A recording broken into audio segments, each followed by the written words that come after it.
Buenas tardes.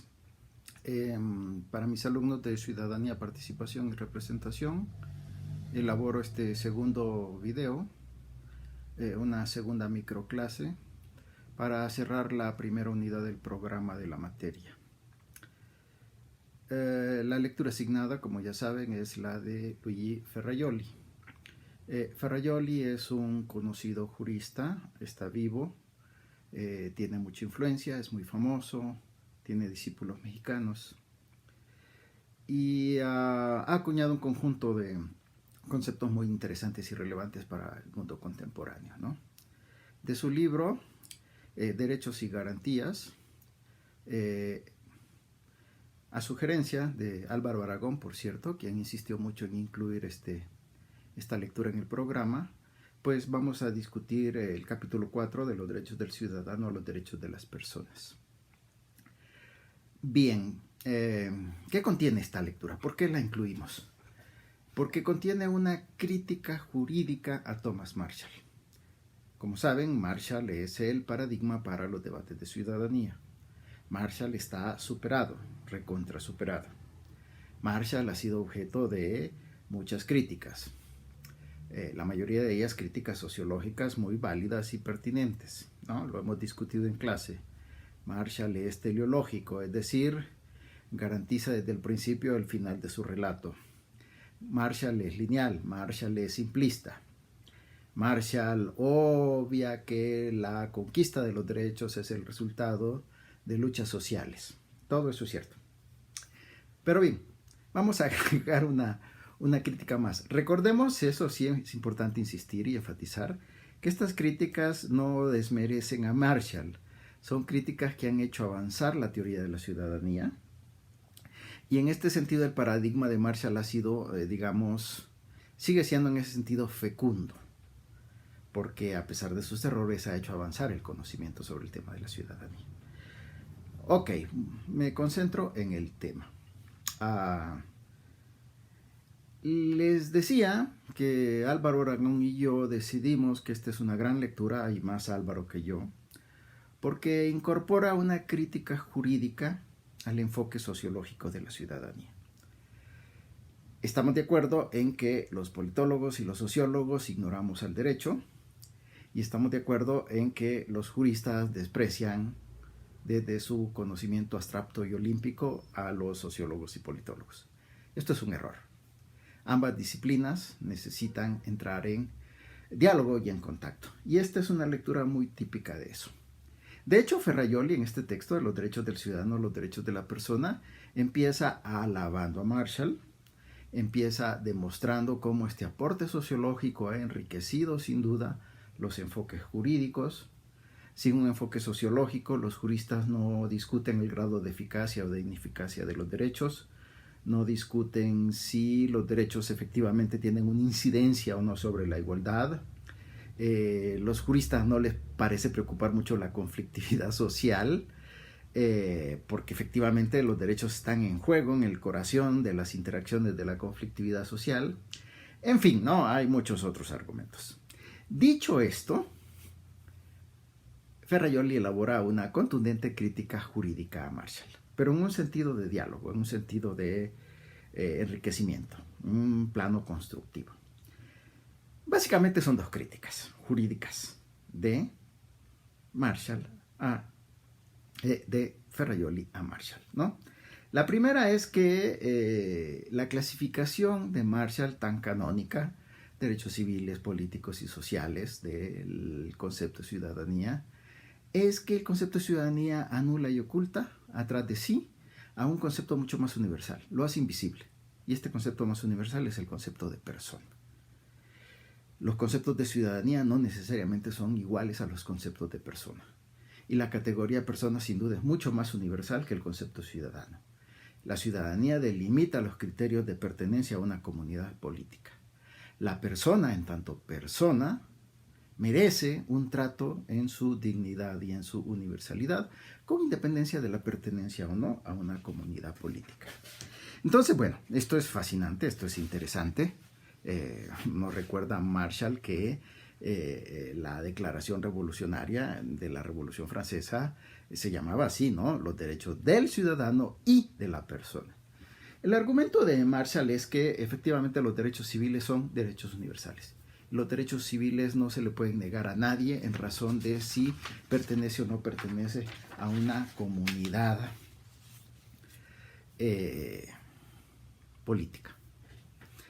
Pero además, para Marshall, los derechos civiles, esa idea de la esfera de autonomía de las personas en su dimensión privada, a diferencia de los derechos políticos como el conjunto de habilidades o de desarrollos o de acciones que las personas pueden desarrollar en la esfera pública, esa clara contraposición entre derechos civiles y políticos, en Marshall excluye los derechos sociales. Y Ferrajoli sostiene que una lectura cuidadosa de los derechos civiles incluye, además de todos aquellos componentes, libertad de conciencia, autonomía de la persona en el plano individual, privado, pero también incluye los derechos sociales para Marshall, ¿no? Entonces, bueno, lo importante aquí es esta dinámica de inclusión y de exclusión, porque dependiendo de cómo se planteen, la ciudadanía, que ha sido un gran factor de inclusión histórica, ¿no?, ha hecho crecer el estatuto de la comunidad política, ha enriquecido los derechos de las personas, ha hecho viable que la unidad básica de la sociedad del individuo, mediante el ejercicio de la ciudadanía, sea realmente el actor soberano de la sociedad, ¿no? Sin embargo, la ciudadanía puede ser un poderoso factor de exclusión, al distinguir entre extranjero y ciudadano, al demeritar la condición humana de los seres humanos en tanto humanos. Y esa, digamos, utilicemos una palabra viejita, dialéctica, es algo complejo y es algo que merece ser atendido de forma apropiada, de forma interesante. Bien, esta es la primera crítica. Marshall, con su concepto de ciudadanía, invisibiliza, eclipsa, oculta el concepto de persona. Y esta necesaria distinción entre persona y ciudadano, recapitulo, es fundamental para entender los factores de inclusión o exclusión en una comunidad política. Pensémoslos en términos de migraciones y esta distinción se vuelve estratégica, relevante y esencial, ¿no?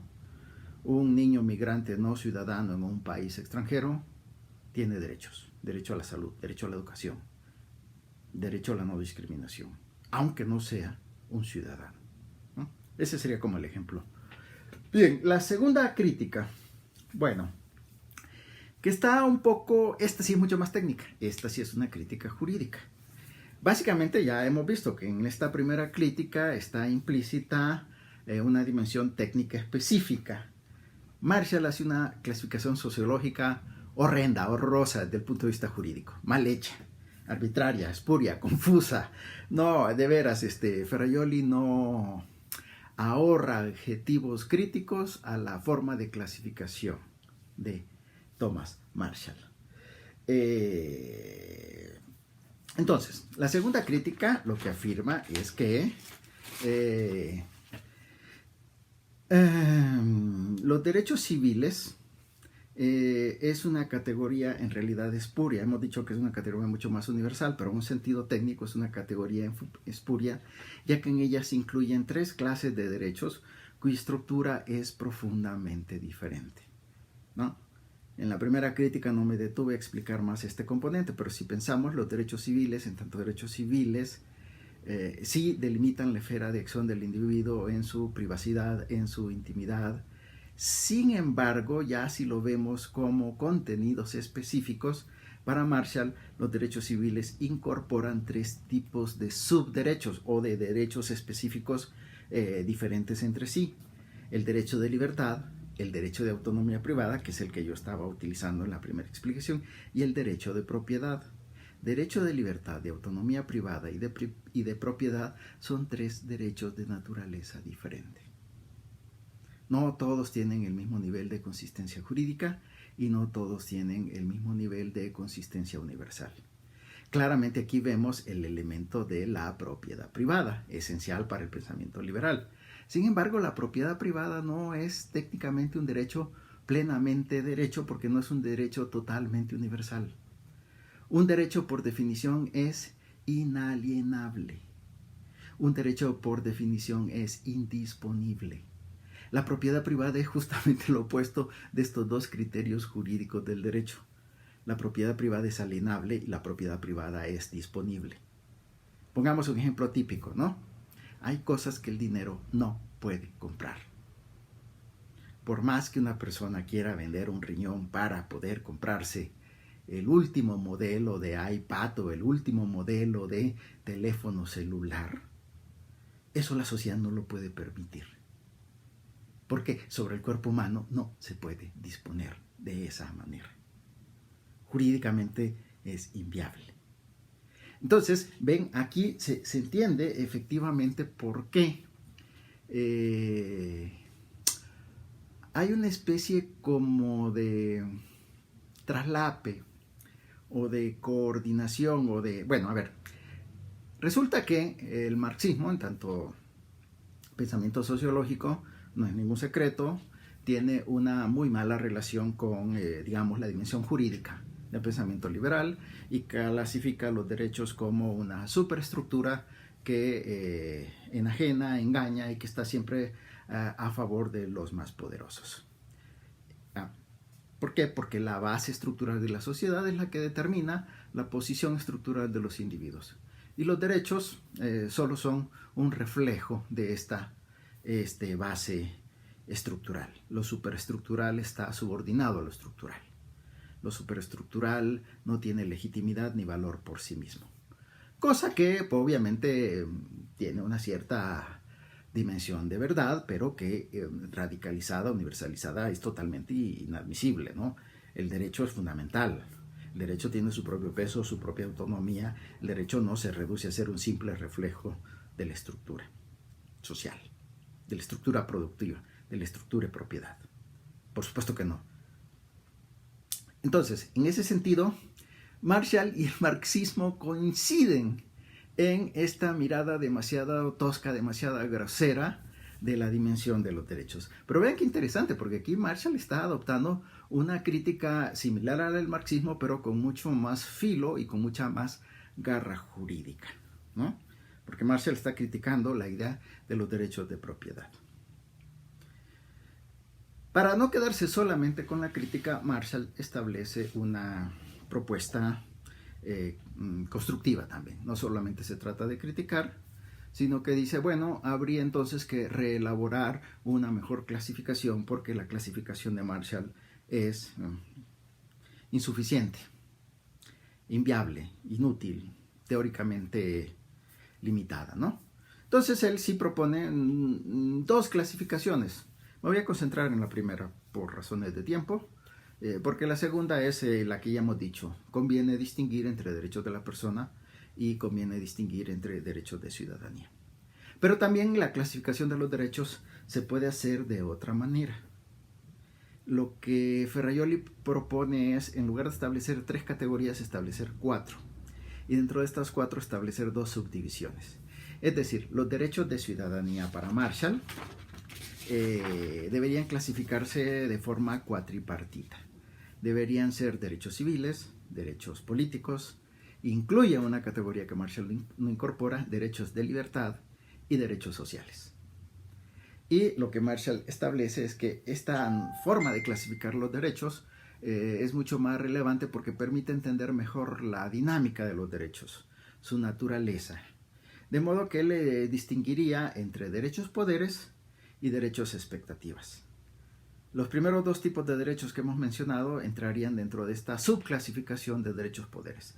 Los derechos civiles y los derechos políticos serían derechos poderes. ¿Y qué significa que sean derechos poderes? Significa que permiten, establecen, proporcionan las bases de acción de los ciudadanos, de los individuos de la sociedad. En cambio, los derechos expectativas serían los derechos de libertad y los derechos sociales. ¿Por qué son derechos expectativas? Justamente porque el ciudadano, frente a estos derechos, no los demanda ni los utiliza para actuar per se, sino que al contrario, espera en su relación con el Estado una respuesta del Estado con relación a estos 2 tipos de derecho. Respuesta que puede variar Por eso son expectativas. Yo espero que cuál es la relación del Estado para otorgarme estos derechos. Las expectativas pueden ser, por lo tanto, de dos formas: expectativas negativas y expectativas positivas. Claramente los derechos de libertad incorporan las expectativas negativas. Yo espero que el Estado no interfiera y por lo tanto eso me garantiza mis ejercicios de libertad. Que el Estado no me limite. La expectativa de que el Estado no me prohíba. En cambio, las expectativas son positivas, es que para actuar, para desarrollarme, yo necesito que el Estado me otorgue, me conceda, me proporcione. Los derechos sociales son típicamente derechos sociales de expectativas positivas. Yo espero que el Estado me garantice educación, salud y el conjunto de derechos sociales básicos para poder yo desarrollar plenamente mi ciudadanía. En cambio, espero que el Estado me proteja y la expectativa es que no limite mis propios derechos de autonomía personal. Bien, básicamente la lectura es mucho más interesante. Luego Marshall se mete en temas más profundos, qué es un derecho.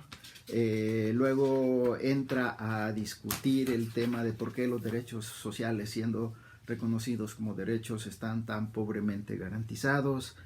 Bien, ya no hay tiempo para profundizar en estos temas, pero yo sí les pido que hagan este ejercicio de lectura más profunda. Y de hecho termina con algo que tenía que ver con, les decía, la primera clase, la primera microclase que hemos desarrollado, que era lo del patriotismo de la Constitución, lo de la ciudadanía cosmopolita. Al final del capítulo, Ferrajoli desarrolla unas reflexiones no totalmente satisfactorias en mi opinión, pero bueno, eso no es lo que estamos discutiendo ahorita. Sobre la idea de un orden mundial, de un constitucionalismo mundial que nos conduzca más allá de esta ciudadanía liberal al estilo de Thomas Marshall. Les agradezco mucho la atención y vamos a continuar con sucesivas microcápsulas de los contenidos de nuestra materia en el futuro. Buenas tardes, muchas gracias. Nos vemos en la próxima.